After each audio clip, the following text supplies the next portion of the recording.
نصلح فاصوليا. الآن بنحط مقرة حقنا على النار وبنحط فوقها زيت زيتون. لما يحمى الزيت بنحط البصل. شوفوا خلينا البصل الآن لما بدأت البصل تذبل نضع شوية ثومة. شوفوا هنا قطعت ثومة وكبزرة وبسماس أخضر، بعمل نصها الآن وبعمل نصها بعدين. شوفوا الآن عملت الثومة وعملت الكبزرة والثومة والبسباس، نص الكمية اللي وريت لكم إياها. نحرق.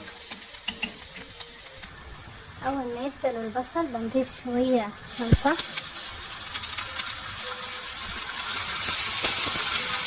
خلاص هاي صبحت سائلة، ما نكسر لأنه عشان ما تطلع حموضة، ما تطلع حموضة.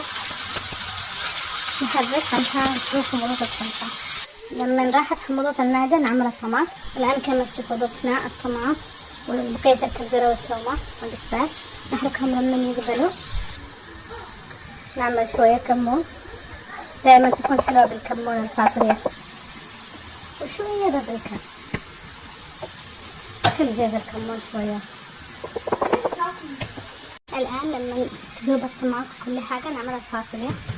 ضفنا الآن الفاصوليا. الآن نفحص الفاصوليا بس علشان نفحص نص الكمية.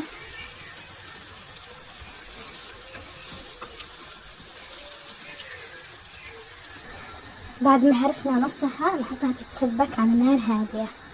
كل ما جلست على نار هادية وقت أطول كل ما كان طعمها مرة لذيذ، وبالعافية أحلى فاصوليا.